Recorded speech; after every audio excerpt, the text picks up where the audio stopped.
A survey question is given to 100 men and 100 women.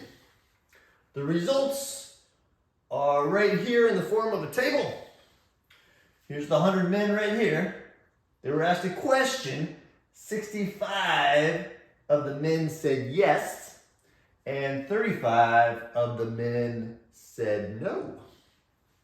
And then out of the 100 women, 80 of the women said yes, and 20 of the women said no.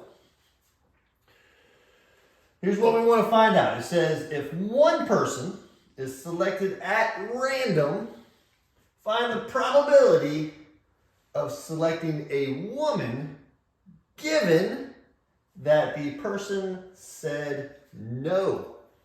The word given is a conditional probability when you have the word given.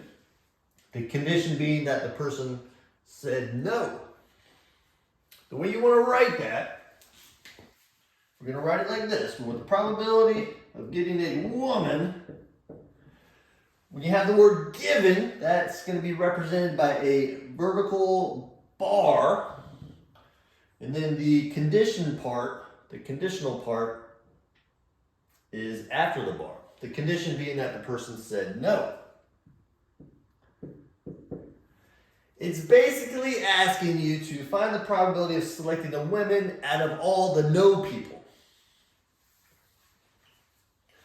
All right, so what we want to do is figure out how many women said no. We can represent that with an intersection. We'll say the number of women, and then we have the intersection symbol. So this represents the number of people that are both a woman and said no simultaneously at the same time. That's going to be the 20 people up here.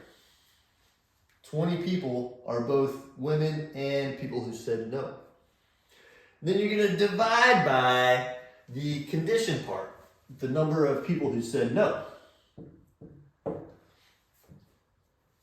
So this is like finding the probability of all the women who said no out of all the no people. All the no people are right here.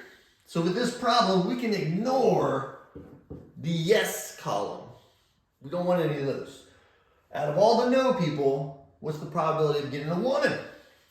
And it's 20 divided by the number of no people, which is 55. Always make sure that the fractions are simplified. 5 goes into both of those. 5 goes into 24 times, and 5 into 55 11 times.